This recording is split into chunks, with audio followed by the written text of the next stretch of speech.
Hello and welcome to 15 Minutes. This week we bring you a very special show from Alexandria.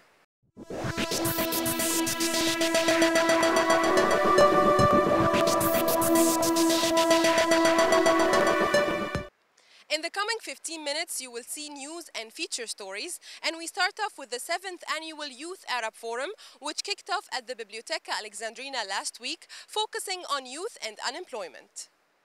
A recent study, which was conducted by Microsoft, examined the social behavior of smartphone users and claimed that it could take up to 25 minutes for a user to regain his or her focus after being distracted by their phones.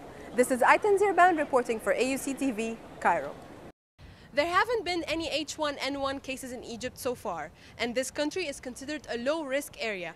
However, doctors and biologists on campus agree that precautions are absolutely necessary to keep things that way. Eiten Zeerban, AUC TV, Cairo. Ahram, Akhbar, Gumhuriyya. Those were the only newspapers read in Egypt for decades. Now they're almost swept aside by the emergence of new and independent newspapers such as Al-Masri Al-Yawm, Al-Shuruq and Al-Dustur.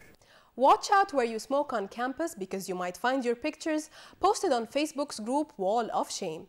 AUC's smoking policy states that smoking is not permitted within 6 meters of any windows, entries and exit locations.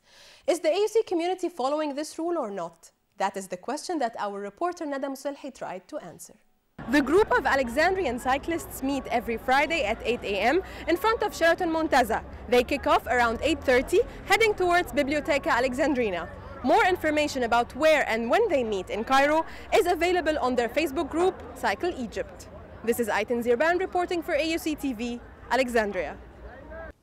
You often mention Bill Gates and Steve Jobs in your talks and presentations. What do you have to say about them being university dropouts? I think they saw a moment in history when the pathways of opportunity had opened and they seized them. They saw these new technologies were going to transform the world long before other people did. And they were eager to seize the moment, as did Michael Dell, as did others. And it was their ability to see that was the foundation for their future careers, much more than the more general academic organization that other people receive. But it depends what you value most. And different people have different profiles. And for me, of course, I'm an academic at heart, and as you can witness from everything around me, and so it's fairly obvious, and therefore for me, I wouldn't recommend to anybody to drop out. Except if you think you're going to be the next Bill Gates, which is very tough. Not necessarily. I mean, yeah, but the issue should not be just because you're going to get rich. It's because you're going to create something called Windows that's going to change the world, or you're going to invent a portable computer, or you're going to invent the iPod, or whatever. I mean, you have something to do more than just getting rich. Getting rich is nice, but it's just, I mean, money is here today, gone tomorrow.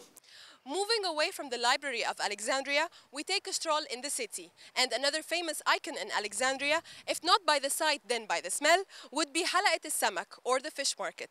More details about the obstacles this place had to go through throughout the last 100 years are in the following report.